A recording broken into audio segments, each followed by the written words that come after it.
hello hi नमस्कार welcome back to my another mini blog सांग मैंने सकाल सकाल उठिके ये बाबूंर मोर कथा होती मंदिर जीव बोली किंतु ये दुई जन शुणिने शुणीगला देखु आ पिछा छाड़िले ना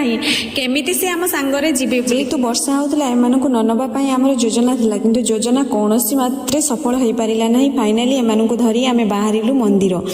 सांग मैंने सोशल मीडिया आसबार मत कि मिलू कि न मिलू किंतु गोटे कथा मिली निज संपर्क लोकों ठारू संपर्क न लोक मैंने आपन को लाइक करेंगे कमेंट करेंगे भल भल कथा कहे भल पाइबा भी देवे एथुरु कौन शिखिले कमेंट निश्चय कहे आउ वीडियो भल लगे लाइक करेंगे कमेंट करेंगे फॉलो निश्चय करेंगे तापर मंदिर आम बाहरी आसते बार्डे गर्ल मम्मी गुरुंडी गुरुंडी केक काटिया प्रस्तुत होती एपटे आसी घर देखे तो केक रेडी हो जाए ऑलरेडी से सेलिब्रेशन कर कि बार्डे पर दिन जेहेतु आसी दरकार था आउ गोटे सेलिब्रेशन से